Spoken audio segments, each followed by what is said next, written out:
There's a special kind of emptiness that comes after losing a child, a silence so heavy it drowns out everything else. Warren Keane knew that silence well as he drove alone to the old family cabin. 3 weeks after burying his 22-year-old daughter Lily, the place looked smaller now, forgotten among the pines, its wooden walls weathered by time. He hadn't been here in years. Lily had loved this cabin once, spent summers here drawing and dreaming. Now Warren was here simply because he couldn't bear to be anywhere else. As he walked through the dusty rooms, he began finding small things she'd left behind, sketches, letters, little pieces of her. Then he found something hidden in an old cabinet that would change his life forever. What could a grieving father discover that would give him reason to hope again? Before we jump back in, tell us where you're tuning in from, and if this story touches you, make sure you're subscribed, because tomorrow I've saved something extra special for you. The truck's engine ticked as it cooled in the driveway, the only sound besides Warren's boots crunching through 2 inches of fresh snow. He stood there a moment, one hand still on the door handle, looking at the cabin like it might disappear if he blinked. The structure seemed to sag under the weight of winter, its cedar shingles dark with moisture. The front porch steps he'd always meant to replace still tilted at that familiar angle. 3 weeks. It had been 3 weeks since the highway patrol officer knocked on his door at 6 in the morning. 3 weeks since the world stopped making sense. Warren pulled his duffel bag from the truck bed and walked toward the cabin, each step deliberate. The key stuck in the lock the way it always had, requiring that slight upward lift before it would turn. Some things never changed. He wished he could say the same about everything else. The door swung open with a groan, releasing a breath of stale air that smelled like pine and dust and time itself. Warren stepped inside and set his bag down, looking around at the main room. Afternoon light filtered through windows that hadn't been cleaned in years, casting everything in a sepia tone that made it feel like stepping into an old photograph. The cabin was exactly as he remembered, and nothing like it at all. The wood-burning stove squatted in the corner, the same mismatched furniture arranged around it, a couch with faded floral upholstery, 2 armchairs that didn't match each other or anything else, a coffee table scarred with cup rings and the carved initials of various family members spanning decades. His own initials were there somewhere, cut into the wood when he was 12. Lily's were there too. He'd helped her carve them when she was 7, her small hand gripping the pocket knife under his careful guidance, tongue sticking out in concentration the way it always did when she focused hard on something. Warren moved through the cabin slowly, trailing his fingers along the walls. The kitchen was a narrow galley with open shelves, the kind where you could see everything you owned and everything you'd neglected. Dust coated the plates, the mugs, the old percolator that had belonged to his parents. His wife Sarah had loved that percolator, insisted it made better coffee than any modern machine. Sarah, gone 10 years now, taken by cancer that moved through her body like a wildfire, leaving nothing but ash and absence. Warren had learned about grief then, thought he'd mastered it, adapted to it. He'd had to. There was a 7-year-old daughter who needed him to be strong, to be both parents, to somehow fill a space that could never really be filled. He'd done his best. God knew he'd tried. Warren opened the refrigerator out of habit, though he knew it would be empty and unplugged. The rubber seal had dried and cracked. Everything here was falling apart slowly, the way things do when no one's paying attention. The bedroom door creaked when he pushed it open. This had been Lily's room during their summer visits, before Sarah got sick, before everything changed. The walls were still that pale yellow Sarah had insisted on, saying it would catch the morning light. A twin bed with a bare mattress sat against one wall, a small dresser against another. The closet door stood half open, revealing shadows and forgotten things. Warren sat on the edge of the bed, springs squeaking under his weight. The mattress smelled musty, but underneath that was something else, something he couldn't quite name but recognized anyway. The scent of his daughter, somehow still here after all these years. Or maybe he was imagining it. Maybe grief did that, made you smell ghosts. He pulled out his phone, looked at the last photo in his gallery. Lily at her college graduation 3 months ago. Cap and gown, that brilliant smile, her whole life ahead of her. She'd worked so hard for that degree in graphic design, stayed up late perfecting projects, pushed through setbacks and self-doubt. Warren had been so proud, watching her walk across that stage, so certain that the hardest part was over, that now she could just live. 3 months. That's all she'd gotten. The accident happened on a Tuesday. She'd been driving home from a friend's apartment, probably tired, definitely not expecting the drunk driver who ran the red light at 50 miles an hour. The police said she wouldn't have felt anything. They always said that. Warren didn't know if it was true or just something they told grieving parents to help them sleep at night. He hadn't slept properly since. Warren stood and moved to the window, looking out at the forest that pressed close on all sides. Ponderosa pines, Douglas firs, the occasional aspen that would be bare now, waiting for spring.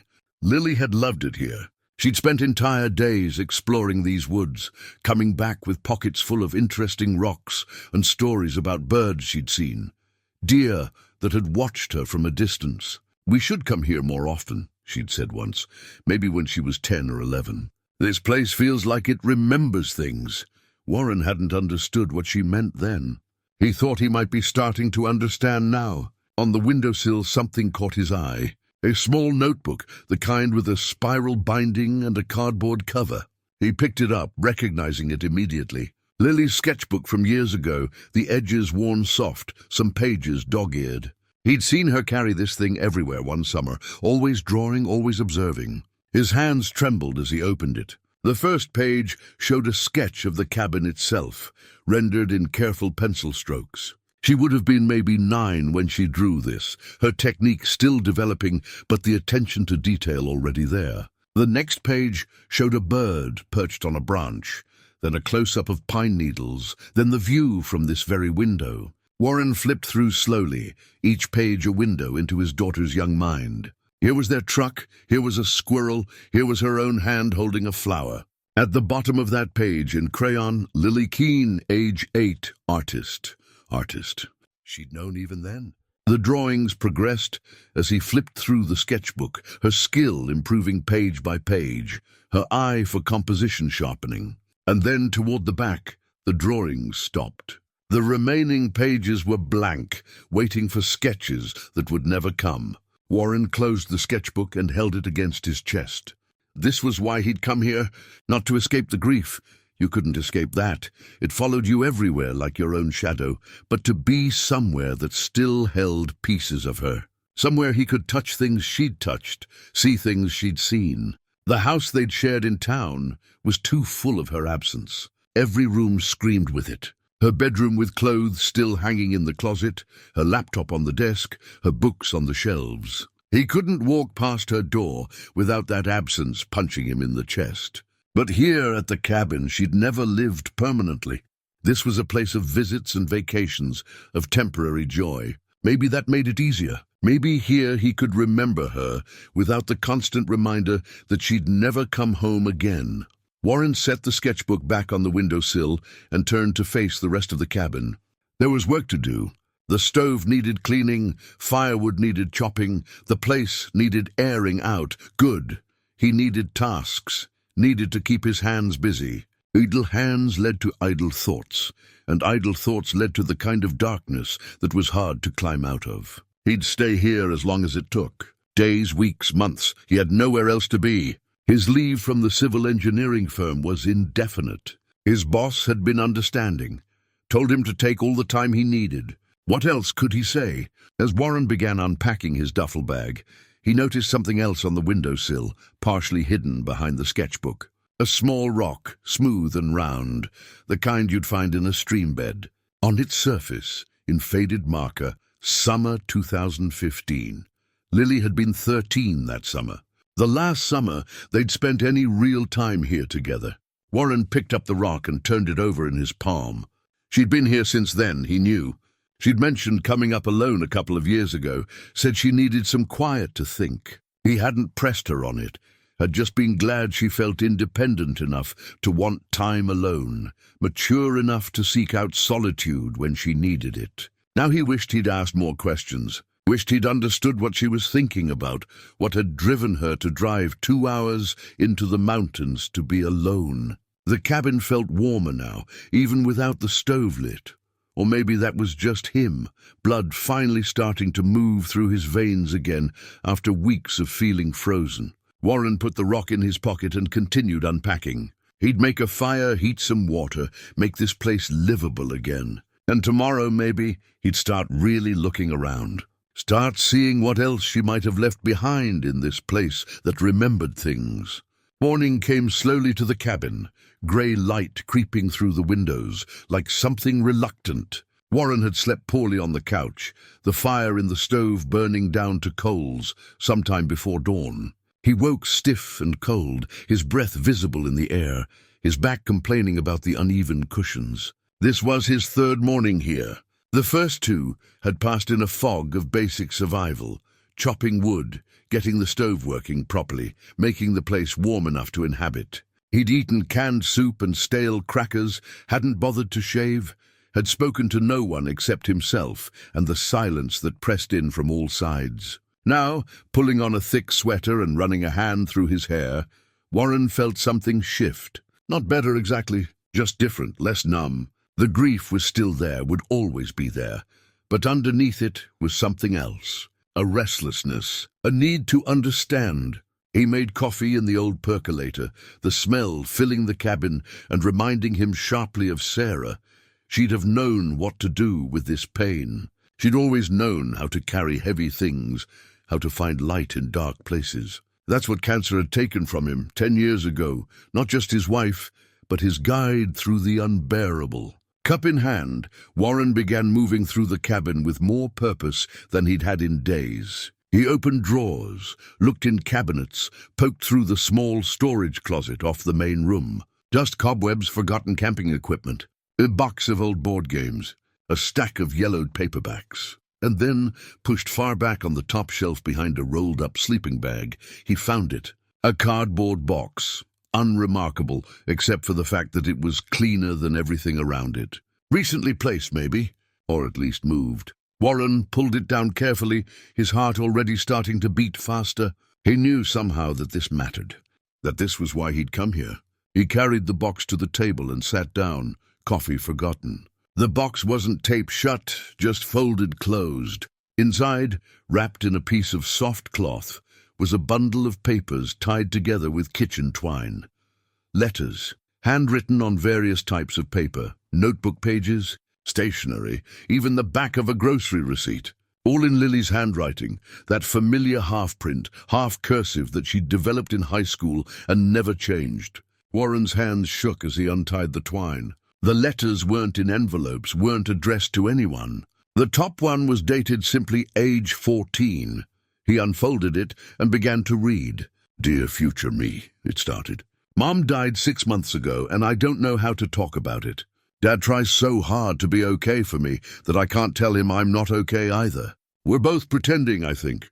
Both trying to protect each other.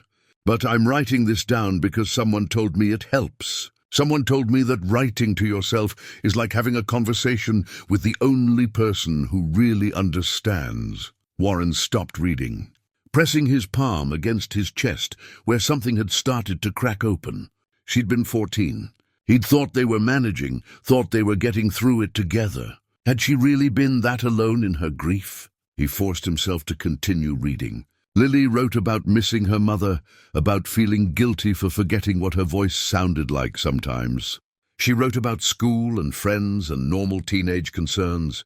But underneath everything was this current of sadness, of trying to be strong, of being scared about who she'd become without her mother to guide her. The letter ended.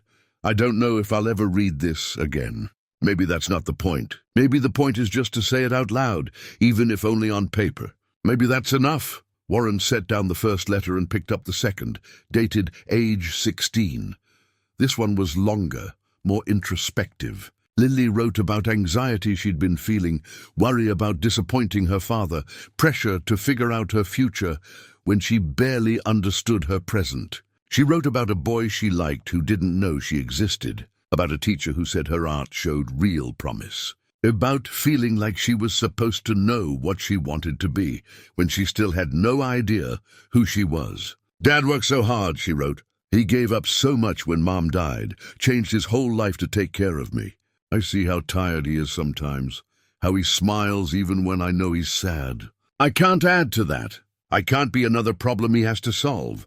So I keep things to myself, handle them on my own. That's what growing up means, I think. Learning to carry your own weight." Warren had to stop reading. He stood up, walked to the window, pressed his forehead against the cold glass. She'd been carrying so much, and he'd never known. He'd thought he was protecting her by being strong, by not showing his own pain. But all he'd done was teach her to hide hers.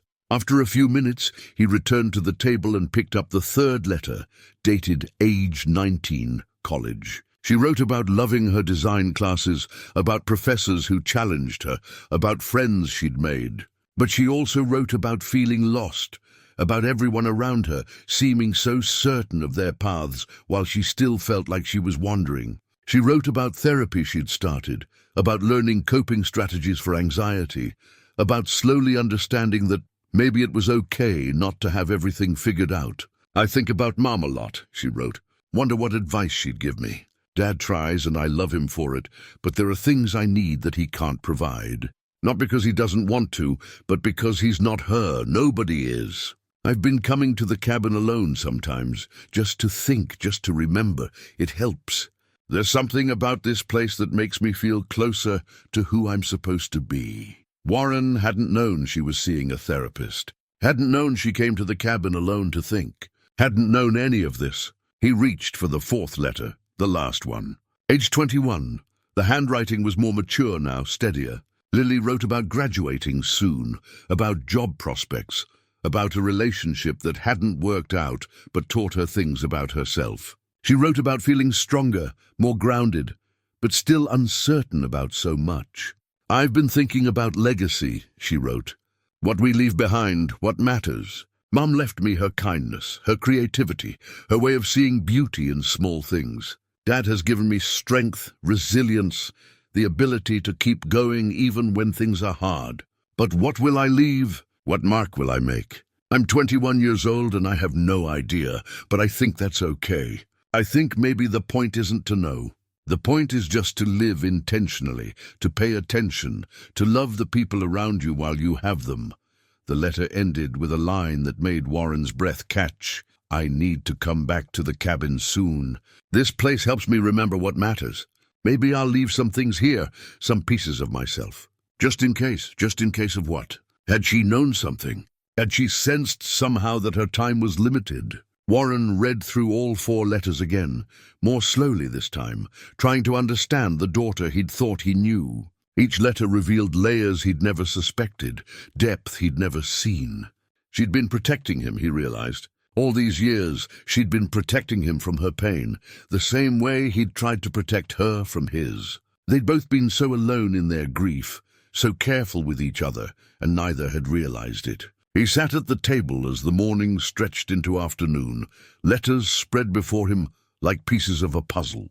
The cabin was silent, except for the occasional pop from the stove, the creak of old wood settling. Finally, as shadows began to lengthen, Warren carefully retied the letters and held them against his chest. These were gifts, he realized. Painful ones, but gifts nonetheless. They were letting him know his daughter in a way he never had while she was alive. And if she'd left these here, deliberately placed them where he might find them, what else had she left? The question settled over him with the weight of possibility.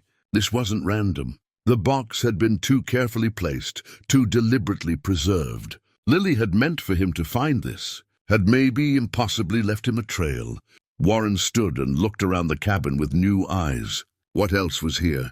What other pieces of his daughter were waiting to be discovered?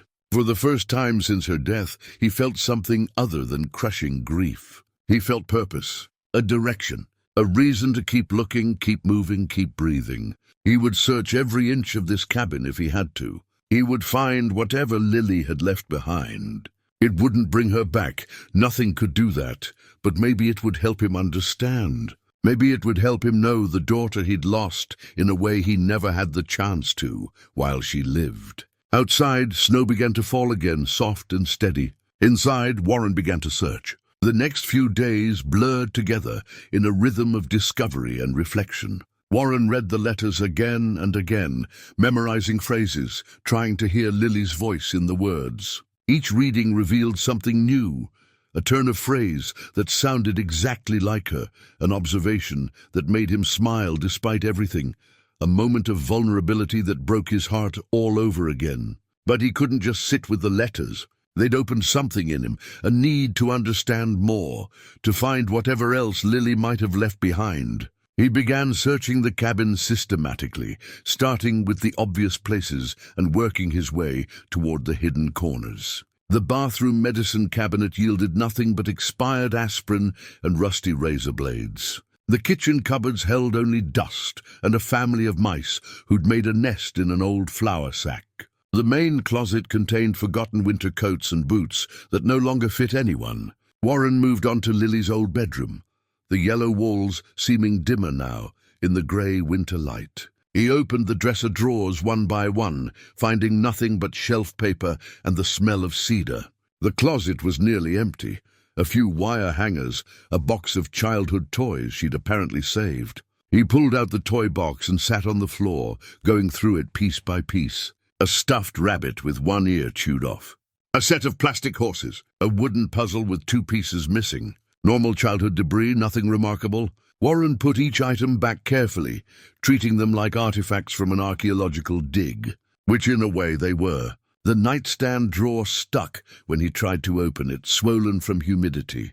Warren had to work it back and forth several times before it finally gave way. Inside, a flashlight with dead batteries, a dried-up pen, a stack of old postcards bound with a rubber band that crumbled when he touched it. And beneath the postcards, a small digital voice recorder. Warren's heart jumped. He recognized it immediately. He'd bought it for Lily when she started college, thinking she might use it to record lectures. She'd thanked him, but he'd never seen her use it, had assumed it ended up in a drawer somewhere, forgotten. But here it was, in the cabin, in her old bedroom. His hands trembled as he turned it over. The power button was on the side. He pressed it, not expecting anything, certain the batteries would be dead after 2 years. The small screen lit up. Battery indicator showed half full, and there were files, multiple audio files, all dated from the same weekend 2 years ago. Warren sat on the edge of the bed, holding the recorder like it might dissolve if he breathed too hard. This was Lily's voice, her actual voice, recorded when she was here alone, thinking thoughts she chose to preserve. He pressed play on the first file. Static, then a click, then, okay, testing. Is this thing on? Yeah, okay, it's recording. Lily's voice so clear and immediate, it felt like she was in the room with him. Warren closed his eyes, let the sound wash over him. So I don't really know why I'm doing this, the recording continued. Maybe because I've been writing letters to myself and that helps, so maybe talking to myself will help too. I don't know. I needed to get away for a few days, needed space to think. And this cabin has always been good for that. It's quiet here. Not the bad kind of quiet, the good kind.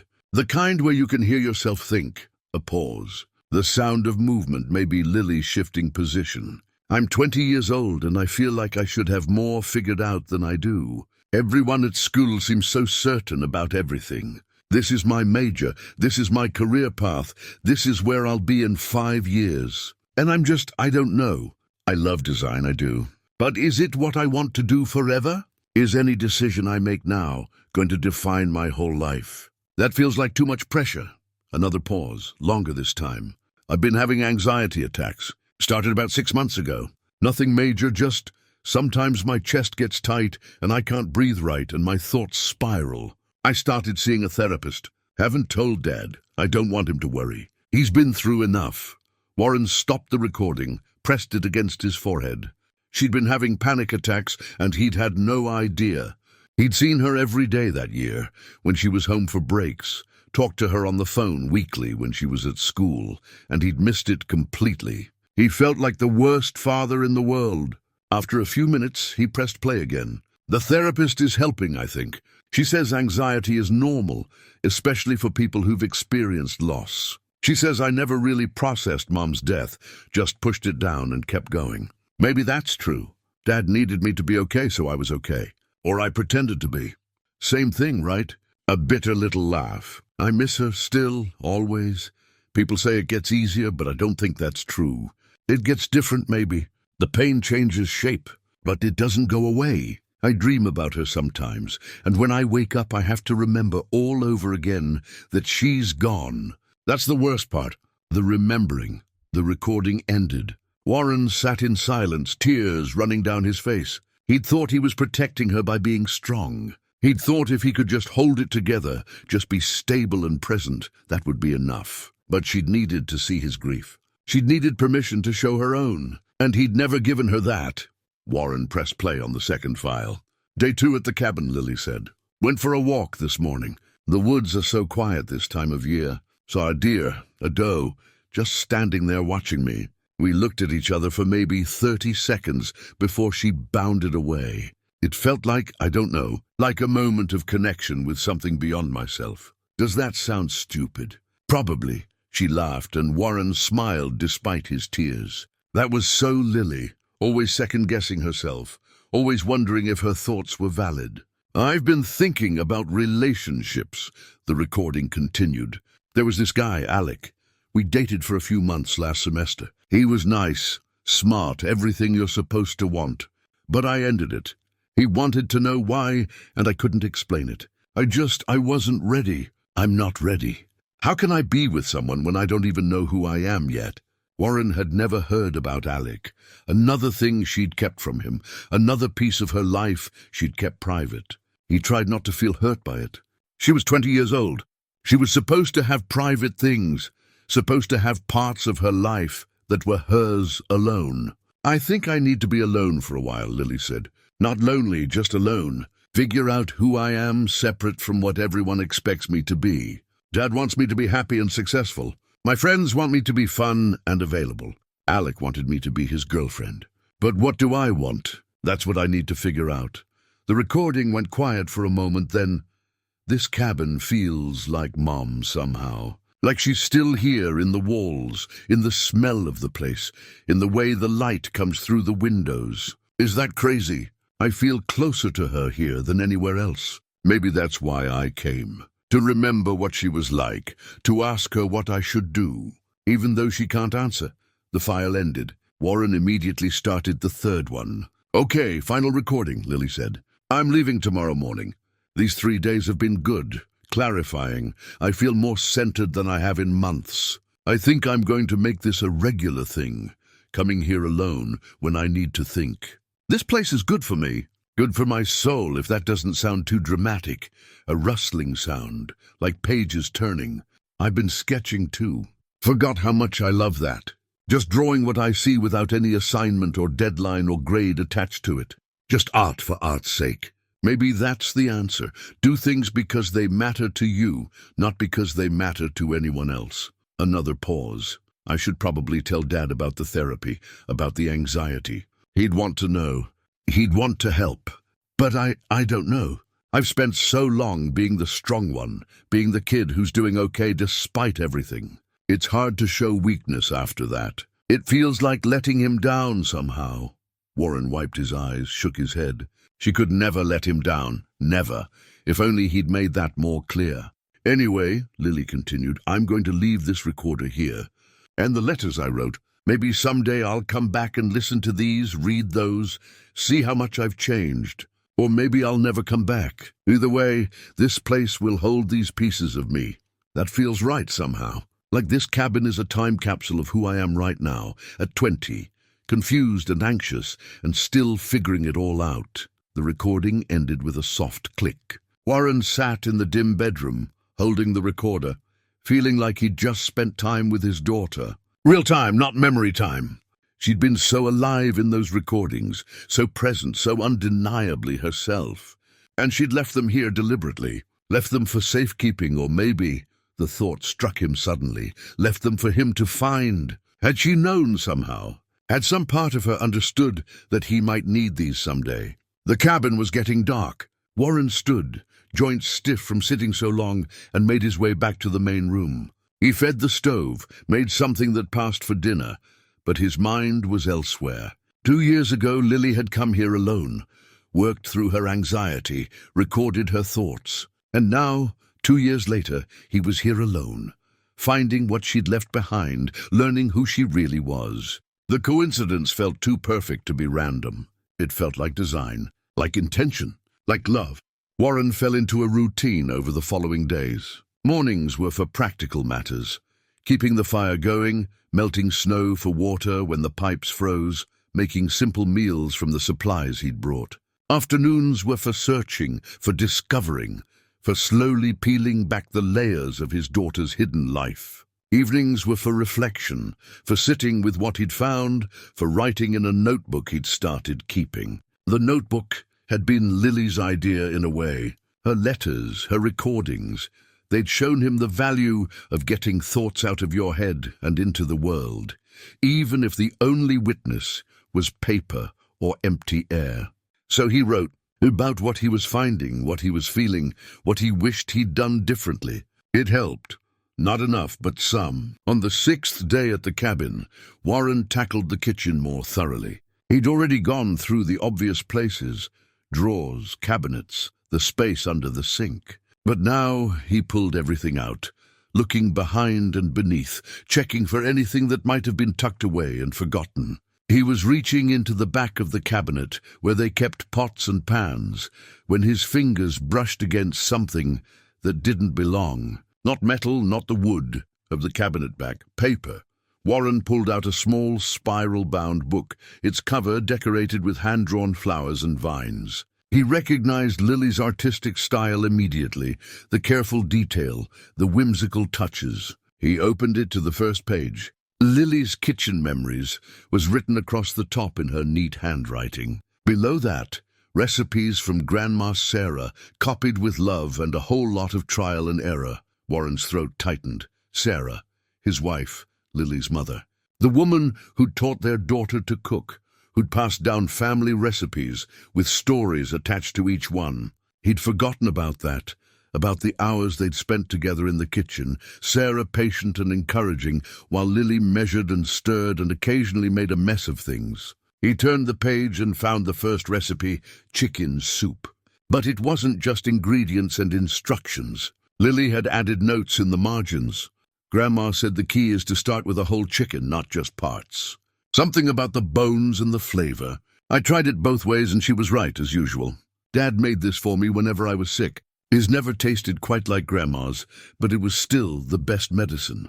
The fact that he tried, that he remembered, that he cared enough to spend 3 hours making soup, that was the real healing.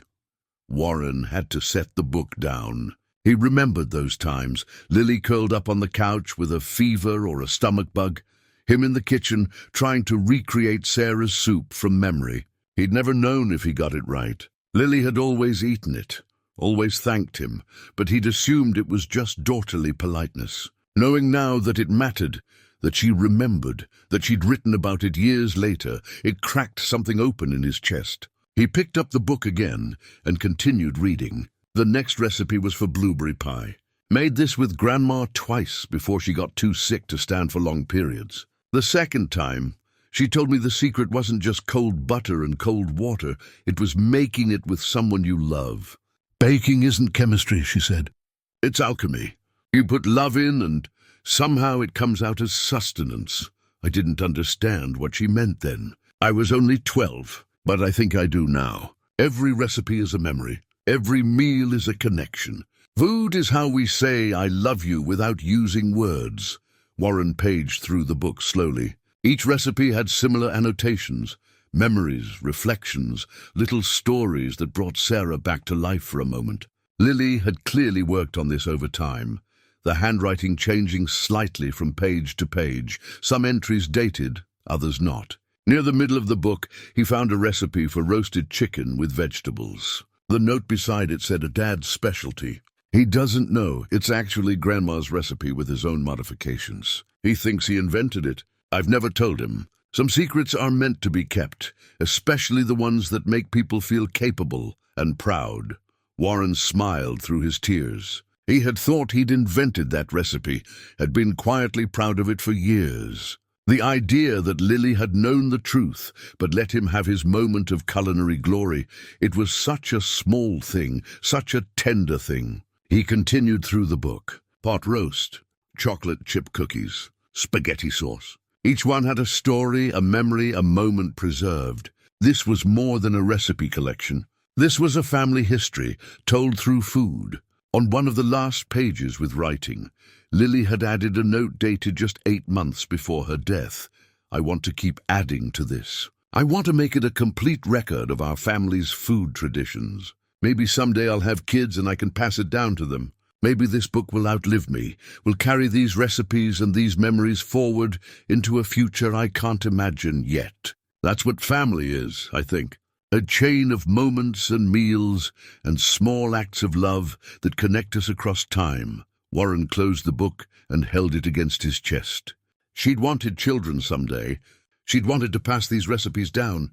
She'd wanted a future that would never come. But she'd created this anyway. She'd preserved these memories anyway.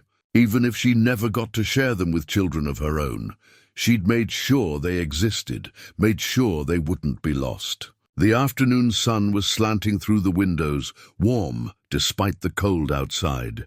Warren stood and moved to the kitchen counter, looking at the book in his hands. Then, almost without deciding to, he opened it again and found the chicken soup recipe. He had chicken in the cooler outside, vegetables in his supplies. He had time. He had need for something to do with his hands, something to occupy his mind beyond grief and discovery. Warren began to cook. It had been years since he'd made this soup, but the motions came back to him as if no time had passed.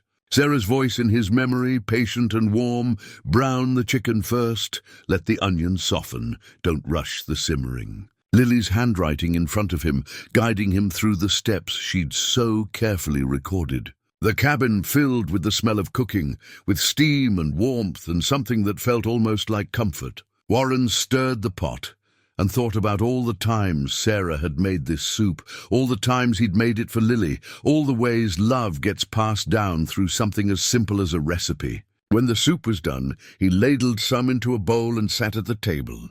The first spoonful was hot, savory, exactly as he remembered.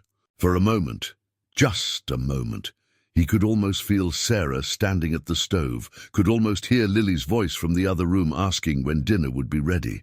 Then the moment passed, and he was alone again, but less alone than before. The soup, the recipe book, the memories they carried, they were a kind of company, a kind of presence. Warren ate slowly, savoring each bite, thinking about the women who taught him that food was more than fuel. It was connection. It was history. It was love made tangible. After dinner, he washed the dishes and carefully put the recipe book on the shelf where he could see it from the table. Tomorrow he might try another recipe. The pot roast maybe, or the blueberry pie if he could find the ingredients. Tonight, though, he just sat by the fire and wrote in his notebook about what he'd found, what it meant, how each discovery brought him closer to understanding the daughter he'd lost. The grief was still there. It would always be there, but now it shared space with something else. Gratitude, maybe, or wonder. Or just the simple knowledge that Lily had loved him enough to preserve these pieces of their life together. Outside, the wind picked up, rattling the windows. Inside, the fire crackled and popped. Warren pulled a blanket around his shoulders and listened to the cabin settling around him.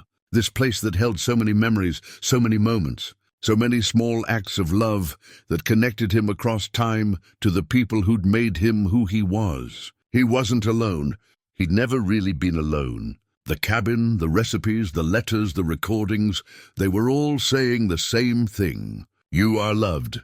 You were always loved. And that love doesn't end just because life does. Warren closed his eyes and let himself believe it. The days began to blend together in a way that wasn't unpleasant. Warren lost track of whether it was Tuesday or Saturday, whether he'd been at the cabin for 2 weeks or 3. Time felt different here, measured not in hours, but in discoveries, in moments of connection with the daughter who was gone, but somehow still present. He rationed the voice recordings, listening to one every few days, making them last. Each time Lily's voice filled the cabin, he felt something shift inside him.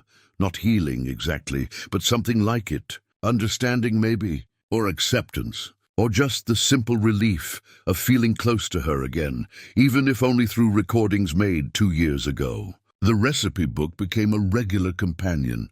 Warren worked his way through several dishes, following Lily's annotations like a treasure map. Some turned out well, others less so, but the act of cooking itself became a kind of meditation. His hands busy, his mind focused on something other than loss. He was making bread one afternoon, Sarah's recipe, Lily's careful notes about kneading technique, when he heard a vehicle coming up the dirt road. Warren tensed, not ready for company, not wanting the outside world to intrude on this fragile space he'd created. A truck pulled up outside, and a moment later came a knock on the door. Warren opened it to find an elderly woman standing on the porch, her silver hair pulled back in a practical bun, her face weathered but kind. She held a covered dish in her mittened hands. "You must be Warren," she said. "I'm Francine Porter. Live about half a mile down the mountain." "So your smoke, figured I'd check in?" Warren hesitated, then stepped back to let her in. The cold followed her inside until he closed the door. "I don't mean to intrude," Francine said, setting the dish on the counter. "Just wanted to make sure you're all right up here. Winter can be hard on folks not used to it." "I'm managing," Warren said, his voice rough from disuse. He couldn't remember the last time he'd spoken aloud to another person. Francine looked around the cabin with the easy familiarity of someone who'd been here before. "This place holds good memories for you, I expect." "Some," Warren said. Then because something about her felt safe, "My daughter loved it here." "Lily," Francine said, and Warren's head snapped up. "She came to visit me a couple years back. Lovely girl, thoughtful. We had tea, talked about art and life and the quiet virtues of mountain living." Warren felt his chest tighten. "You knew her?" "Only briefly. She was here alone that weekend. Needed some space to think," she said. "I could tell she was working through something, but she had good humor about it. That kind of determined optimism that comes from choosing hope even when it's hard. That sounded exactly like Lily." Warren gestured to the table, suddenly wanting this woman to stay, to tell him more about his daughter. "Would you like coffee?" "I'd love some." They sat across from each other, steam rising from their mugs. The bread dough rested on the counter, waiting to rise. Outside, clouds were gathering for another snowfall. "I was sorry to hear about her passing," Francine said quietly. "Saw the obituary in the county paper a few weeks back. That's a terrible grief to carry." Warren nodded, not trusting his voice. "Is that why you're here? Looking for her in this place?" "Something like that." Warren wrapped his hands around his mug. "I've been finding things she left behind. Letters, recordings, a recipe book. Each one shows me parts of her I never knew about." Francine's eyes were gentle. "Children keep pieces of themselves private. It's not about love or trust. It's about becoming who they are, separate from who we raised them to be. I know that intellectually, but I keep wondering if I failed her somehow. If I was so focused on being strong after my wife died that I forgot to let Lily be weak." "You were doing your best," Francine said. "That's all any parent can do. My best wasn't enough. It never is. That's the hardest lesson of parenthood. You can give everything and it still won't be enough to protect them from the world, from pain, from their own struggles. But that doesn't mean it wasn't worthwhile. That doesn't mean it didn't matter." Warren felt tears building but pushed them down. "She was having anxiety attacks. Seeing a therapist?" "I had no idea. And if you had known, what would you have done differently?"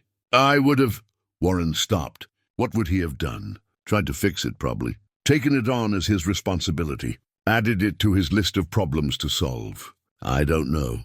Maybe she was protecting you. Maybe she needed to handle it herself. Maybe both things are true." Francine sipped her coffee. "When Lily visited me, she talked about this cabin like it was a sanctuary. Said it was the one place she could hear herself think, could remember what mattered beyond deadlines and expectations and other people's needs. She came here to figure out who she was. Seems like you're doing the same thing." "Now," Warren looked at Francine, this stranger who somehow understood. "I don't know who I am without her. I've been her father for 22 years. That was my identity, my purpose. Now I'm just—" He couldn't finish. "A man who lost his daughter," Francine said softly. "A man who's trying to understand her better even now. A man who's still a father, even though his child is gone. Grief doesn't erase identity, Warren. It transforms it. You're becoming someone new. That's not betrayal. That's survival." They sat in silence for a while, the cabin warm around them, the bread dough slowly rising. "The dish I brought is beef stew," Francine said eventually. "Nothing fancy, but it'll keep you fed for a few days. I'll check on you again next week if that's all right." "It's all right," Warren said. "Thank you." After Francine left, Warren returned to his bread. He shaped the dough, put it in a pan, let it rise again. While he waited, he wandered through the cabin, looking at everything with fresh eyes. Lily had sat in this chair, maybe, had stood at this window, had walked these floors, and touched these walls and breathed this air.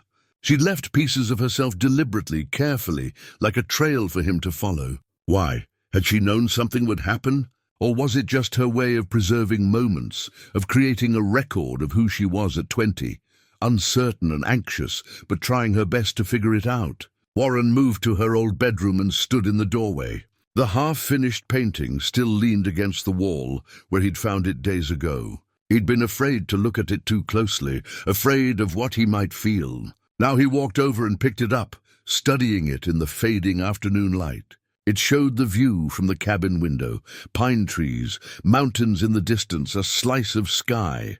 The detail was remarkable. Each needle on each branch suggested with careful brushstrokes the play of light and shadow captured in layers of watercolor. But it was unfinished. The lower right corner was just pencil sketch, waiting for paint that would never come. Warren turned it over. On the back, in Lily's handwriting, "For Dad, when I finish it." She'd meant to complete it, meant to give it to him. Another gift that would never be delivered, another intention interrupted by death. But maybe the incompleteness was the point. Maybe life was always unfinished, always mid-sentence, always in the process of becoming. You never got to see the whole picture. You just had to appreciate what you had while you had it. Warren carried the painting back to the main room and propped it on the mantel above the fireplace, where he could see it from anywhere in the cabin. Unfinished or not, it was beautiful. Unfinished or not, it was Lily's.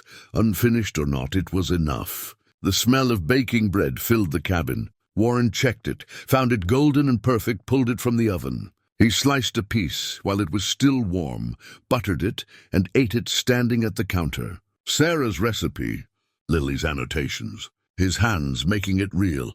3 generations connected through flour and yeast, and the simple act of making something nourishing. Outside, snow began to fall again, soft and steady. Inside, Warren stood in the warm cabin and felt for the first time in weeks something almost like peace. Not happiness. He wasn't ready for that, might never be ready for that again. But peace. The ability to exist in this moment without the crushing weight of tomorrow pressing down on him. It was enough. For now, it was enough. 6 weeks had passed since Warren arrived at the cabin, though he only knew this because he'd started marking days in his notebook. The winter had deepened around him, snow piling higher against the walls, temperatures dropping to the point where the stove needed constant feeding. But inside, Warren had created a rhythm, a life of sorts. Wake, tend the fire, make coffee, search, cook, reflect, sleep, repeat. He'd found more small things in those weeks. A bookmark with Lily's handwriting noting favorite quotes. A dried flower pressed between pages of an old nature guide. A shopping list on the refrigerator from 2 years ago. Her careful script listing eggs, bread, batteries. Each discovery was a small gift, a reminder that she'd been here, had existed in this space, had left traces of her passage. But Warren sensed there was more. The letter from the cabinet, the one where Lily had mentioned hiding pieces of herself around the cabin that suggested intentionality, planning. She'd left the obvious things, yes, but Warren suspected there were also hidden things, things he'd have to work to find. He started looking more carefully at the cabin's architecture, at places that might conceal small spaces. He checked behind pictures on the walls, underneath furniture, inside the backs of drawers. He felt along the undersides of shelves, checked the chimney for hidden niches. It was while moving the bed to clean beneath it that Warren heard something shift. Not just the usual creak of old furniture, but a different sound, hollow, loose. Warren got down on his hands and knees, running his fingers along the floorboards beneath where the bed had stood. Most were solid, nailed tight, but two boards in the corner had a slight give to them. His heart began to race. Warren went to the kitchen, found a butter knife, and used it to carefully pry up the loose boards. They came away easily, as if they'd been loosened before. Beneath them was a small space, perhaps 6 inches deep, created by the gap between floor and foundation. Inside that space sat a mason jar, the kind used for canning. It was sealed tight, and inside Warren could see folded papers, something small and metallic, and what looked like a photograph. He lifted the jar out carefully, hands trembling. This was it. This was the kind of hiding place that required deliberate effort, that suggested something important enough to conceal. Warren carried the jar to the main room and sat at the table in the afternoon light. For a long moment he just looked at it, this sealed container that held more pieces of his daughter's hidden life. He was almost afraid to open it, afraid of what he might learn, what else he might have missed while she was alive.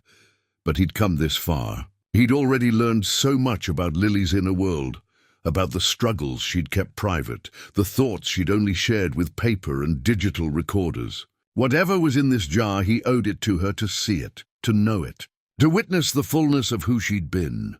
Warren unscrewed the lid. Inside were several items, each carefully placed. First, the photograph. Warren lifted it out and felt his breath catch.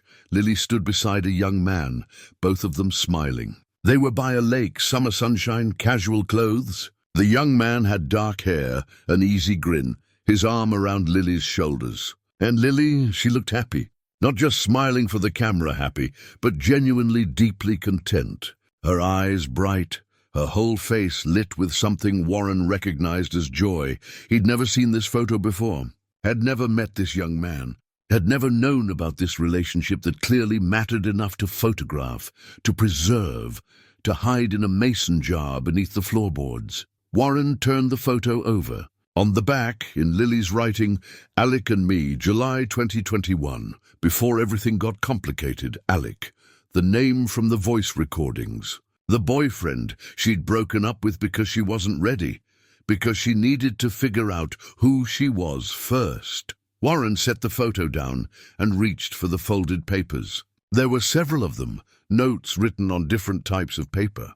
He unfolded the first one. "Dear Alec," it began, "I know I'm not actually going to send this. I'm not brave enough for that. But I need to write it anyway, need to get these thoughts out of my head. You asked me why I needed to end things, and I couldn't explain it. How do you tell someone that you care about them, but you're not whole enough yet to share yourself? How do you say I need to be alone, not because of you, but because of me?" Warren read through the note, his daughter's words painting a picture of a relationship that was tender and real, but ultimately untenable. She cared for this Alec, maybe even loved him, but she'd been self-aware enough to know she wasn't ready, that she needed to work on herself first. The other notes were similar, unsent messages working through her feelings, trying to articulate what she could barely understand herself. Some were sad, some were hopeful. All of them showed a young woman trying her best to be honest about her limitations, her needs, her journey toward becoming whole. The last note was different, shorter. It was dated 3 months after the others. "Dear Alec, I hope you're doing well. I hope you found someone who can give you what I couldn't. You deserved better than my confusion, my inability to commit. But I want you to know that knowing you mattered. You showed me what it felt like to be cared for, really cared for, by someone who wasn't obligated to love me. That was a gift. Thank you for that. I hope someday I'll be ready for what you were offering. But right now, I need to figure out who I am before I can be with anyone. I need to start again." Warren folded the notes carefully and set them aside. Start again. That phrase kept appearing in Lily's writings, her recordings, her thoughts. She'd been in a constant process of reinvention, of trying to become someone she could be proud of. Someone whole and certain and capable. She'd never gotten the chance to finish that process. The final item in the jar was a small brass key, tarnished with age. Warren held it up to the light, turning it over. It was old-fashioned, the kind that might fit an antique lock or a small box. Nothing in the cabin that he'd seen so far required this kind of key, which meant there was something else, something still hidden. Warren sat back, looking at the 3 items spread before him. The photograph of Lily, with someone she'd loved but couldn't be with. The notes working through feelings she'd never shared. The key to something he hadn't found yet. He thought about what Francine had said during her visit. Children keep pieces of themselves private. It's about becoming who they are, separate from who we raise them to be. Lily had been becoming someone, had been in the messy, complicated process of figuring out her own identity, her own needs, her own path forward. She'd had a relationship Warren never knew about. She'd struggled with anxiety he never witnessed. She'd come to this cabin alone, to work through things she couldn't work through anywhere else, and Warren had missed all of it. Not because he didn't care, but because she'd kept it from him. Because she'd been protecting him, or protecting herself, or maybe just creating necessary space to grow. He couldn't decide if that made him feel better or worse. Warren picked up the photograph again, studying Alec's face, trying to see what Lily had seen in him. He looked kind. That was something. Young and uncertain like everyone at that age, but kind. "I hope you're doing all right," Warren said aloud to the photo. "Wherever you are. I hope you remember her fondly. I hope it didn't hurt too much when she ended things." The cabin was quiet, except for the crackling fire and the wind outside. Warren gathered the items and placed them carefully on the mantel beside Lily's unfinished painting. Evidence of her life, her loves, her struggles, her becoming. But the key that he kept. He turned it over in his fingers, feeling its weight, wondering what it might unlock. The letter from the cabinet had mentioned fixing something broken, finding what she'd left. The voice recordings had talked about leaving pieces of herself here. Everything suggested intentionality, planning, a treasure hunt she'd created, perhaps unconsciously, perhaps very deliberately, for someone to follow after she was gone. Warren stood and began searching again, this time looking specifically for something that might require this key. A box, a drawer, a hidden compartment. He checked the obvious places first. Desk drawers, storage chests, old trunks in the corner. Nothing. He expanded his search, checking less obvious spots. Behind books on the shelf, inside the stove's ashpan, under loose stones in the foundation. Still nothing. By the time darkness fell, Warren had searched every accessible part of the cabin except one place he'd been avoiding. The attic crawl space, accessible only by a pull-down ladder in the ceiling of the small back hallway. He'd glanced up there briefly when he first arrived, seen only shadows and dust, and decided it could wait. Maybe it had waited long enough. Warren pulled the cord that released the ladder. It unfolded with a groan of protesting hinges, sending down a shower of dust. He fetched a flashlight, tested its beam, and began to climb. The attic was low-ceilinged, cramped, filled with the accumulated debris of decades. Old furniture, boxes of forgotten belongings, the general detritus that families stash away, meaning to deal with later, but never do. Warren moved carefully, flashlight sweeping across the space. Cobwebs caught the light, creating momentary constellations. Something small skittered away into darkness. A mouse, probably, and then in the far corner, his flashlight caught something different. A shape too regular, too intentional. Warren crawled toward it, careful not to put his weight on any boards that looked suspect. It was a small wooden box, perhaps the size of a shoebox, carved with intricate designs. It looked old, handmade, beautiful. And it had a lock on the front, a small brass lock that might fit the key in Warren's pocket. He'd found it. Warren carried the wooden box down from the attic like it was made of glass, like sudden movement might make it disappear. His heart hammered in his chest. His hands shook slightly as he descended the ladder. This was it. Whatever Lily had been building toward, whatever she'd hidden most carefully, was inside this box. He set it on the table and just looked at it for a long moment. The box itself was remarkable. carved with intricate patterns of leaves and vines, the wood dark with age and care. It looked like something that had been in the family for generations, though Warren had never seen it before. Then again, there was a lot about his family, about his daughter, that he'd never seen before. Warren pulled the brass key from his pocket. His hand trembled as he inserted it into the lock. It fit perfectly, turned with a soft click that seemed loud in the quiet cabin. The lock released. Warren lifted the lid. Inside, wrapped in soft cloth, was a USB drive. It was labeled in Lily's handwriting, "For Dad, watch when you're ready." Beneath the USB drive was a smaller envelope, also labeled, "Read first." Warren picked up the envelope with shaking hands. He opened it carefully, unfolding the single sheet of paper inside. The letter was dated 8 months before Lily's death, the same time frame as some of the other items he'd found. "Dear Dad," it began, "if you're reading this, something has happened to me. I don't know what, and I'm not predicting anything. I'm only 20 years old. I have my whole life ahead of me. But losing Mom when I was 12 taught me something important. Life is fragile. We don't always get to say the things we mean to say. We don't always get the chance to explain ourselves, to be understood, to leave behind what matters most. So I'm doing something that might seem strange or even morbid. I'm creating a kind of insurance policy, not for money but for understanding. I'm leaving pieces of myself around this cabin, pieces that show who I really am, what I really think, what I really feel. The letters, the recordings, the recipe book, the photograph, this box, all of it is intentional. All of it is for you. Because here's what I know about you, Dad. If something happens to me, you'll come here. You'll need the quiet, the space, the distance from a world that keeps moving when yours has stopped. And when you come here grieving and lost, you'll start looking. You'll search for me in the places I used to be. And you'll find these things I've left behind. I want you to know me, Dad, really know me. Not just the version of me I showed you, the daughter who was doing fine, who had it all together, who didn't want to burden you with her struggles. I want you to know the real me, the anxious one, the uncertain one, the one who loved and lost and didn't always know what she was doing. I want you to know that I understood why you had to be strong after Mom died.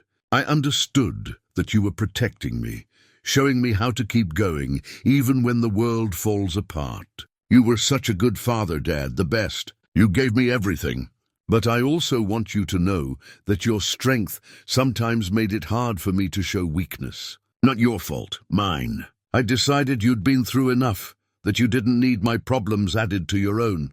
So I learned to carry things alone. I learned to work through anxiety and heartbreak and uncertainty without asking for help. I'm telling you this now. Through this letter you'll only read if I'm gone, because I want you to understand you didn't fail me. You gave me exactly what I needed to survive, to grow, to become myself. If I kept things from you, it was only because I loved you enough to want to protect you the way you protected me. Inside this box is a USB drive. On it are video messages I recorded during my solo visit to the cabin 2 years ago. I was 20, working through some stuff, trying to figure out who I was and who I wanted to be. I decided to record messages to you, just in case. Just in case life turned out to be as fragile as I'd learned it could be.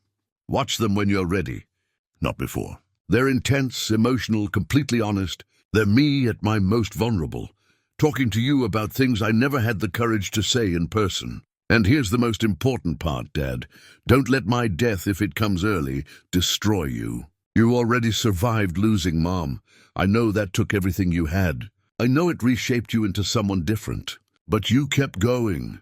You raised me. You loved me. You showed me what strength looks like. Now I need you to do it again. I need you to grieve, feel everything, don't hold back. But then I need you to choose life. Choose to keep going. Choose to find meaning and purpose and maybe even joy again. Promise me that, Dad.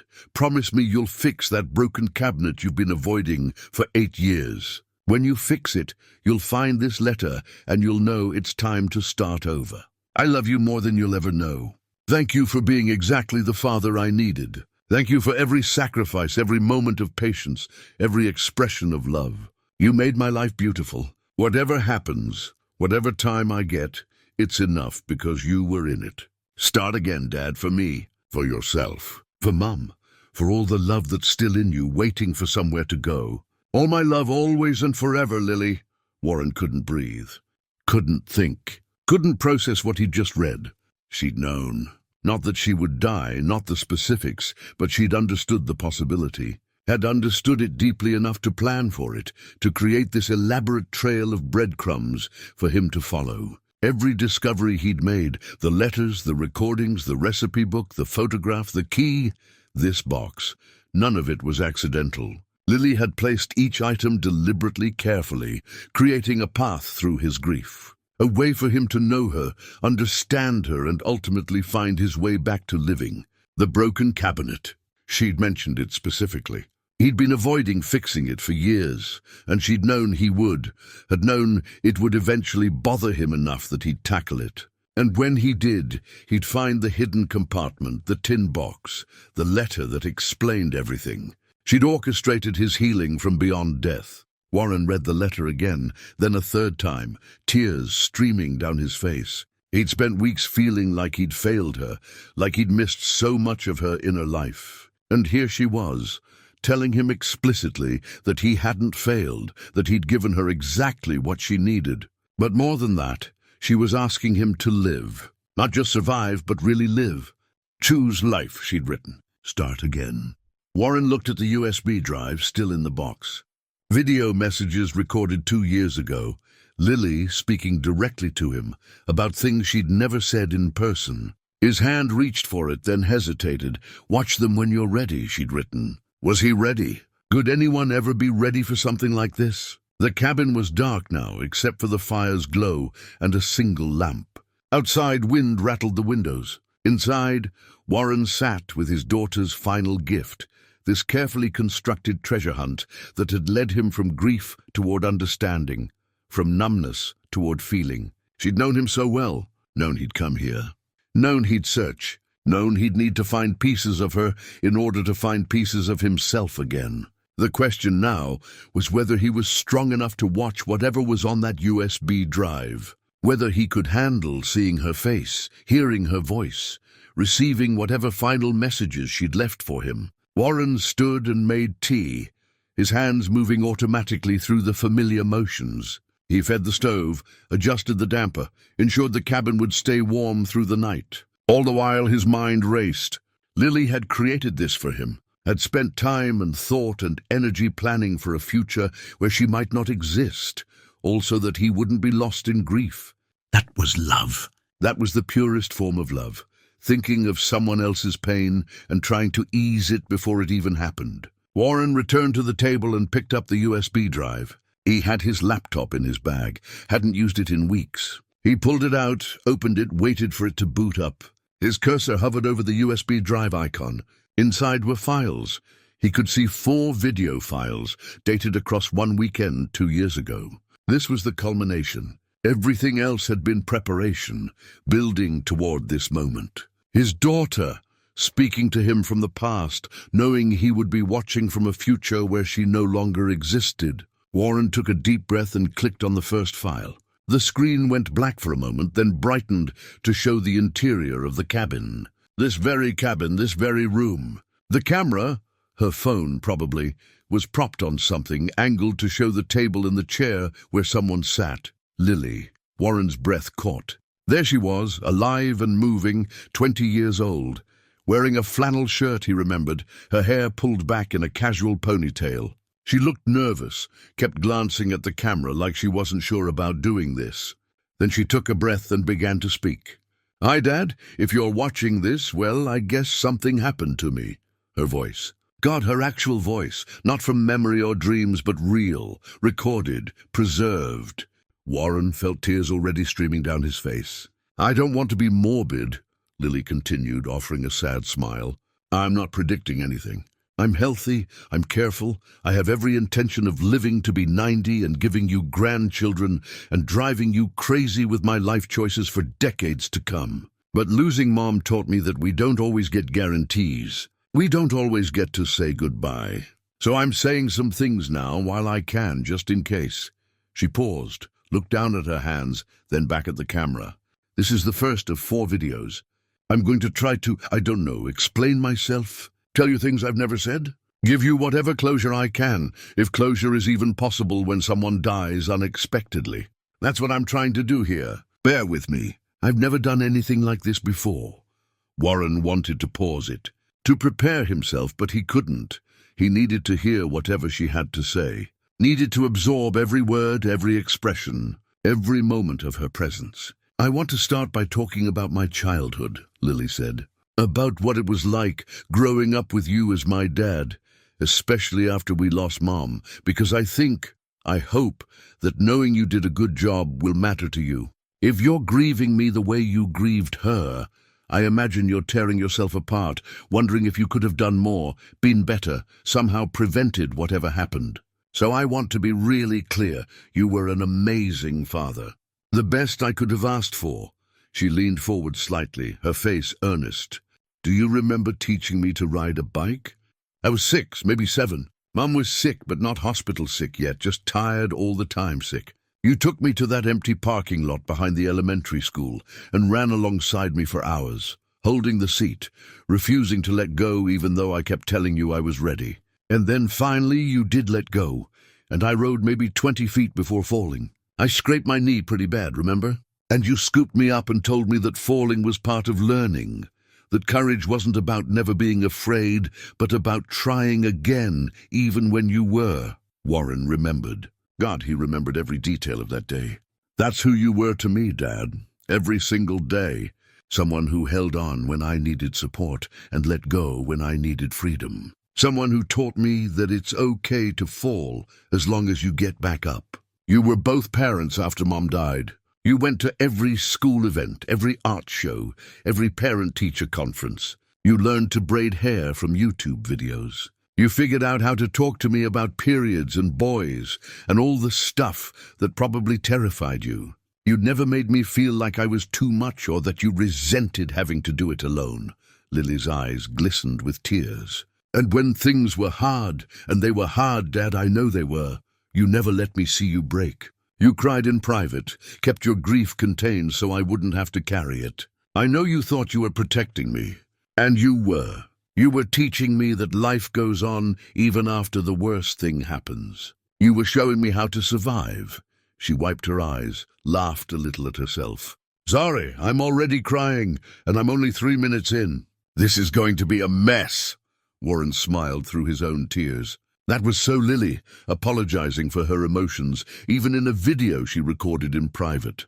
The video continued. Lily talked about specific memories, moments that had stuck with her. The time Warren stayed up all night, helping her finish a science project she'd procrastinated on. The way he always made her favorite breakfast on the first day of school. How he learned to speak her love language, art supplies and quiet understanding, rather than excessive questions or forced conversations. You gave me space to grieve Mom in my own way, Lily said. You never made me talk before I was ready. You were there, present, solid, a constant in a world that suddenly felt completely uncertain. That's what I needed, Dad, exactly that. Nothing more, nothing less. The first video ended with Lily promising more in the next one, reminding him to take breaks if he needed them, telling him she loved him. Warren sat in silence for a moment, then checked the time. The video had been 15 minutes long, but felt like both seconds and hours. His face was wet, his chest ached, his hands trembled on the keyboard. He could stop here, watch the rest tomorrow or the next day, pace himself. But he couldn't. He needed more, needed to hear her voice, see her face, feel connected to her in this immediate, visceral way. Warren clicked on the second video. Lily appeared again, same setting, same flannel shirt, but her hair down now. She looked more composed, like she'd found her rhythm. Okay, video 2, she said. This one is going to be harder. This is where I talk about the things I never told you. The struggles I kept private, not because I didn't trust you, but because I thought I was protecting you. You'd already been through so much. I didn't want to add to your burden. She took a breath. I've been having anxiety attacks. Started about 6 months ago, maybe a year. They're not constant, not debilitating, but they're there. My chest gets tight, my thoughts spiral. I feel like I can't breathe. It's scary, Dad, really scary. And I didn't tell you because I didn't want you to worry. I didn't want you to think you'd failed somehow, that losing Mom had damaged me too badly. Because that's not what this is. This isn't about you failing. This is just life. Brain chemistry. The cumulative effect of loss and stress and being a young adult trying to figure everything out. Warren felt his heart breaking all over again. She'd been suffering and he'd had no idea. I started seeing a therapist, Lily continued. Her name is Dr. Chen. She's wonderful. She's helping me develop coping strategies, work through the anxiety, understand where it comes from. It's getting better, slowly. I'm learning to manage it. But I wanted you to know, if you're watching this, that I was struggling with something. That I wasn't always as okay as I seemed. She looked directly at the camera, at him. And I need you to know that it's okay that you didn't notice. I was hiding it deliberately. You're not a mind reader, Dad. You're just a man who did his absolute best in an impossible situation. That's all anyone can ask. The video went on. Lily talked about the pressure she felt to have her life figured out, about watching her peers seem so certain while she felt lost. She talked about choosing her major, about professors who inspired her, about slowly finding her way. I'm getting there, she said near the end. I don't have it all figured out, but I'm getting there. And a lot of that is because of you. Because you showed me that it's okay to not have answers, that strength isn't about never struggling, but about keeping going despite the struggle. You taught me that, Dad. You taught me resilience without even trying. The second video ended. Warren immediately reached for the third, but stopped himself. He needed a moment, needed to breathe, to process, to simply exist with what he'd just witnessed. Warren stood and walked to the window. Outside, snow was falling again, heavy and silent. Inside, the fire crackled. Somewhere between those two sounds, the quiet of snow and the voice of flame, Warren found himself. He'd been a good father. Lily had said so, explicitly, looking directly into the camera with love and gratitude in her eyes. He hadn't failed her. He'd given her what she needed, even if it wasn't everything, even if she'd still struggled with things he never saw. That had to be enough. It had to be. Warren made tea, his hands moving through the familiar motions while his mind remained fixed on the laptop screen. He could see the thumbnail of the third video waiting, Lily's face frozen mid-expression. He carried his mug back to the table and sat down, pulling the blanket around his shoulders against the cold that had nothing to do with temperature. He clicked play. This time Lily was sitting on the couch, the one Warren had slept on these past weeks. The angle was different, more intimate somehow. She looked tired but peaceful, like she'd been walking in the woods and had just come inside. Video 3, she said. I've been putting this one off because it's about something I haven't fully processed myself yet. Relationships, love, all that messy, complicated stuff that everyone seems to figure out except me. She smiled ruefully. There was a guy. His name is Alec. You never met him. I never brought him home, never mentioned him during our phone calls. Not because I was ashamed or because he wasn't important, but because, I don't know. I think I wanted to keep that part of my life separate, private, mine. Warren thought of the photograph in the mason jar, the young man with the easy smile and his arm around Lily's shoulders. We met in a design class my sophomore year, Lily continued. He was funny and kind and patient with my anxiety in ways I didn't know to ask for. We dated for about 4 months. It was good, Dad, really good. He made me feel seen and valued, and like maybe I wasn't as much of a mess as I thought I was. She paused, picking at a thread on the couch cushion. But I ended it. Not because of anything he did wrong, not because I stopped caring. I ended it because I realized I wasn't ready. I was still figuring out who I was, still working through my own stuff, and I couldn't be the person he needed while I was still becoming the person I needed to be. Does that make sense? Lily looked up at the camera. I think about Mom sometimes and wonder if she ever felt like this. Like she was supposed to have everything figured out, but secretly had no idea what she was doing. I wish I could ask her. I wish I could ask her about heartbreak and anxiety and how you know when you're ready to let someone in. But I can't, so I do my best. I make decisions that feel right even when they hurt. I try to be honest with myself and with other people. That's all I know how to do. She pulled her knees up to her chest, wrapping her arms around them. I hope Alec is doing okay. I hope I didn't hurt him too badly. I hope he understands that it wasn't about him. It was about me needing to be whole before I could share myself with someone. That's what therapy taught me. You can't pour from an empty cup. I needed to fill mine first. Warren felt a surge of pride mixed with sadness. His daughter had been so wise, so self-aware at just 20 years old. She'd made hard choices, honored her own needs, been brave enough to walk away from something good because it wasn't the right time. Which brings me to this cabin, Lily said, and her expression softened. This place has always felt special to me. When I was a kid, it was about adventure, exploring the woods, catching frogs, building fairy houses out of sticks and moss. But as I got older, it became something else, a sanctuary, a place where I could hear my own thoughts instead of everyone else's expectations. She looked around the room, her gaze sweeping across the space. I can feel Mom here. I know that sounds strange, but it's true. Like she's somehow still present in the wood and the light and the way the wind sounds through the pines. This place was hers too before it was mine.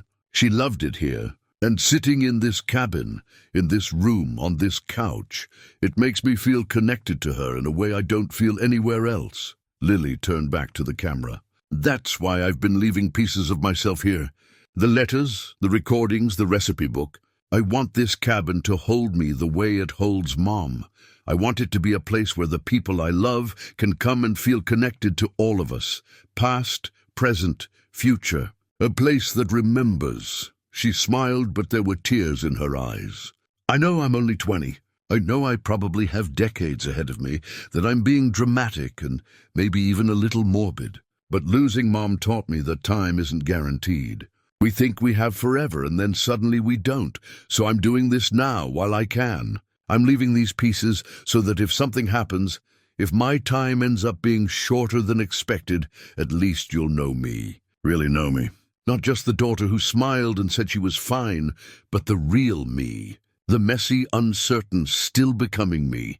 She wiped her eyes. One more video to go, Dad. The last one is the important one.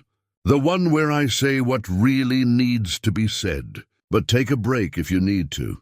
Make some tea. Take a walk. Breathe. This is a lot, I know. It's a lot for me, and I'm the one recording it. Just take care of yourself. That's what I want most. For you to take care of yourself, especially after I'm gone. If I'm gone. God, this is so weird to talk about. She laughed, shook her head. Okay, I love you. I'll see you in the next video. Well, you'll see me. You know what I mean. The screen went dark. Warren sat in the silence that followed, his tea gone cold, the fire burning low. 3 videos down, 1 to go. 3 pieces of Lily's heart offered up to him across time, across the barrier between life and death. She'd been so young in these recordings. Just 20, still figuring things out, still becoming. And now she'd never get to finish that becoming. Never get to be 25, 30, 40. Never get to fall in love again when she was ready. Never get to have the children she'd imagined. Never get to grow old and wise and certain. But she'd left him this. These videos, these pieces, this elaborate expression of love that had guided him through the darkest weeks of his life. Warren looked at the laptop screen, at the thumbnail of the 4th video. The final one. The important one, as Lily had said. He fed the stove, made more tea, wrapped himself in the blanket again. Outside, the snow had stopped. Inside, everything was quiet, except for his breathing and the occasional pop of burning wood. Warren clicked on the final video. The 4th video opened differently. Lily was outside, standing in front of the cabin with the forest behind her. Morning light filtered through the pines, golden and soft. She looked more composed than in the other videos, more resolved. Like she'd worked through something difficult and come out the other side. Okay, Dad, this is the last one. The important one. She took a deep breath, her expression serious but calm. I've spent the last 3 days here at the cabin thinking about life, about death, about what matters. And I keep coming back to the same thing. When Mom died, I learned that everything can change in a single moment. One day you're healthy, the next you're sick. One day you're alive, the next you're not.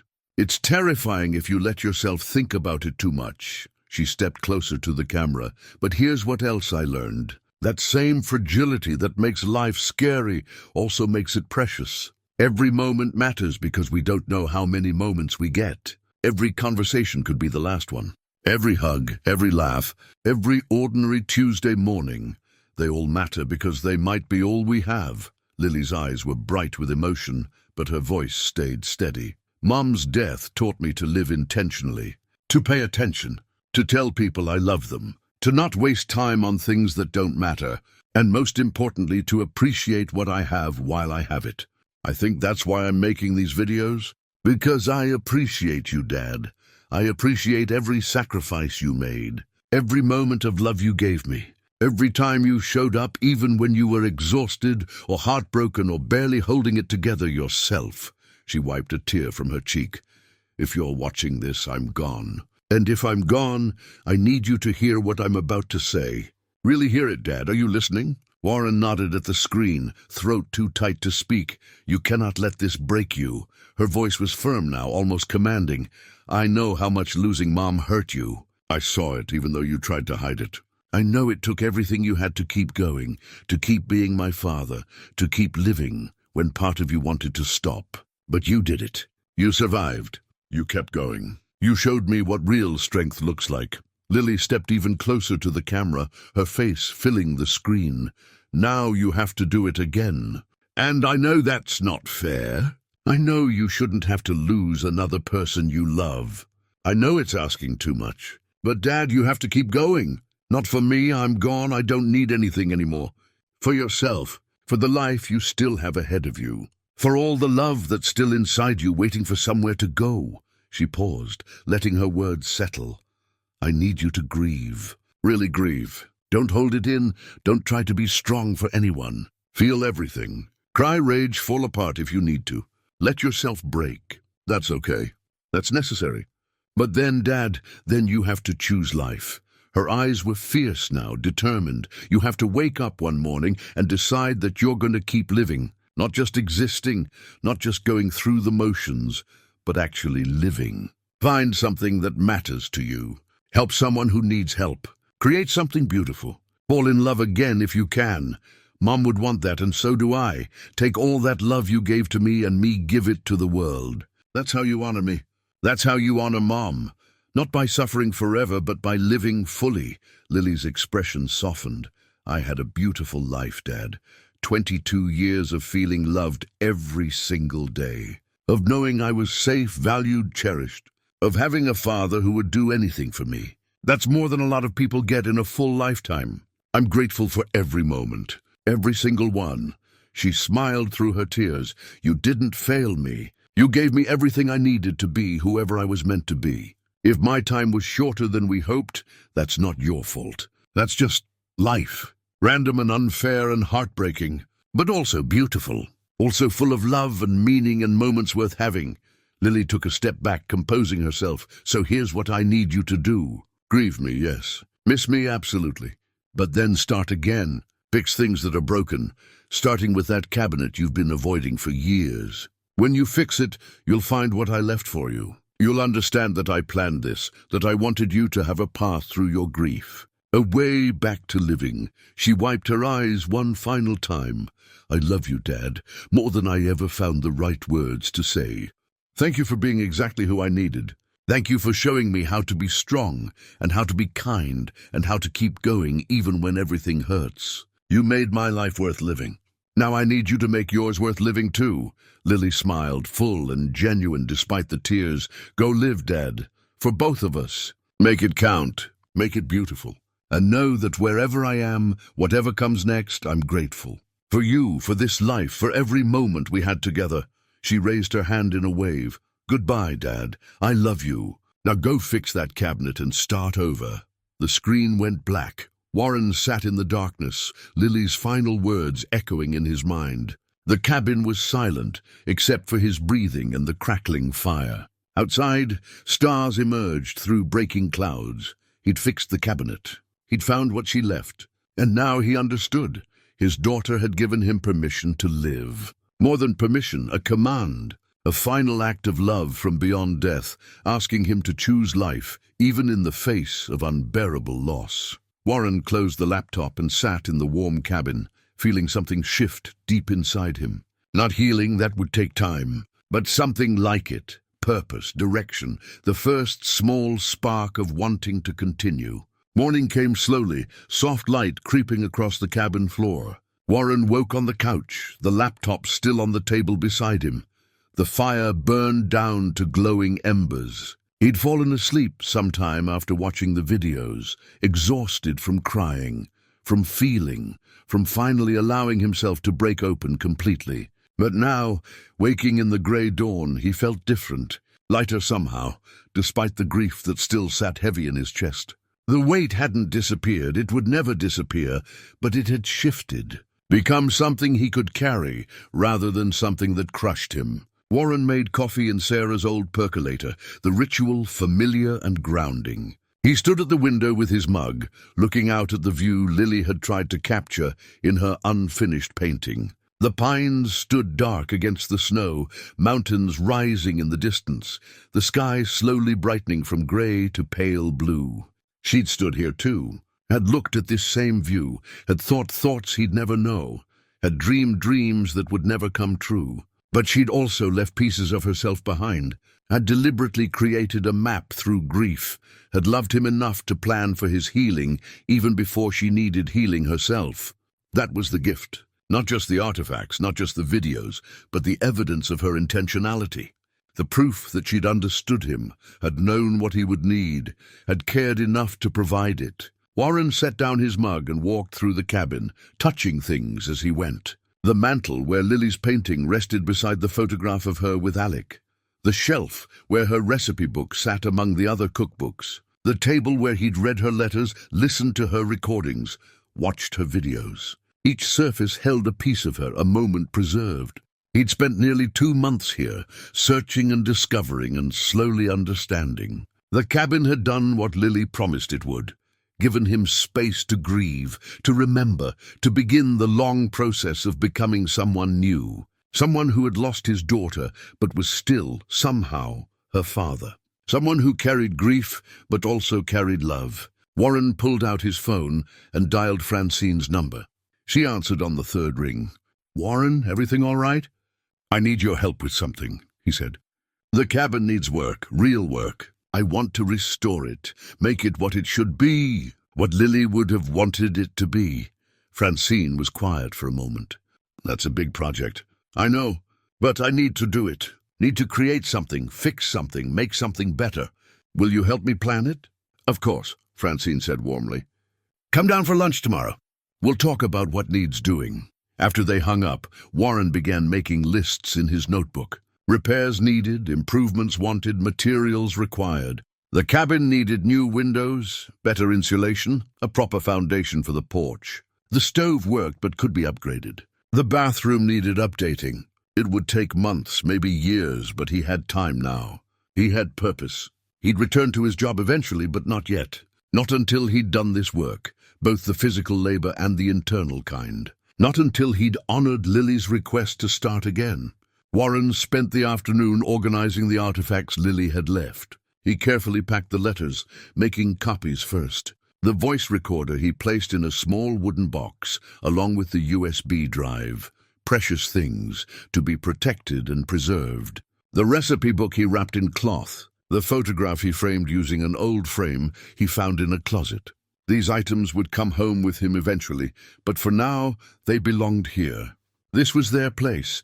The cabin that held memories of 3 generations. His parents who'd built it, Sarah who'd loved it, Lily who'd found herself here, and now Warren, learning to live again within its walls. As evening approached, Warren took a walk through the woods, following the paths Lily must have walked. The snow crunched under his boots, his breath visible in the cold air. He stopped in a clearing where the last light filtered through the pines, golden and fading. "I heard you," he said aloud. "I heard everything you said. "And I'm going to try, Lily. I'm going to really try." A bird called from somewhere in the trees. The wind moved through the branches, creating a sound like whispered conversation. Warren stood there until the light was nearly gone, then turned back toward the cabin. That night, he cooked from the recipe book. Sarah's pot roast, the one Lily had noted, was actually his specialty, with modifications he'd forgotten came from his wife. He cooked slowly, carefully, letting the familiar motions ground him. When it was done, he set the table properly, as if for company. He ate alone but didn't feel lonely. The cabin was full of presents, Sarah's recipes, Lily's voice on recordings he could play any time he needed, the evidence of love preserved in every corner. They were gone but not absent, dead but still with him in all the ways that mattered. After dinner, Warren opened his notebook to a fresh page and began to write. "Dear Lily," he started, "I watched your videos. I understand now what you were trying to do, what you left for me to find. You were right. I came here broken and you gave me a path back, not to who I was before, but to who I need to be now. Someone who carries grief, but also carries hope. Someone who remembers you, but also keeps living. Thank you for that gift. Thank you for knowing me well enough to plan for this. Thank you for loving me enough to ask me to keep going." He wrote for an hour, telling her about his plans for the cabin, about the cooking he'd been doing, about how her unfinished painting had become a kind of meditation on life itself, beautiful, even incomplete, meaningful, even unfinished. "I'll never stop missing you," he wrote, "but I'll also never stop being grateful I got to be your father. 22 years with you was enough because you made every year count. You lived intentionally, loved fully, left behind pieces of yourself that will outlast all of us. That's a life well lived, Lily. That's a legacy worth leaving." Warren signed his name and closed the notebook. Tomorrow he'd start planning the restoration. Next week he'd begin the actual work. Eventually he'd return to the world beyond this cabin, but he'd carry this place with him, this sanctuary where he'd learned to grieve and to hope in equal measure. The fire burned low. Outside, stars emerged, bright and countless. Inside, Warren sat in the warm cabin and felt, for the first time since Lily's death, something almost like peace. Not happiness. Not yet, maybe not ever in the way it used to be. But peace. The ability to exist in this moment without being crushed by the weight of all the moments that would never come. It was enough. For now, it was enough. And tomorrow he would begin again.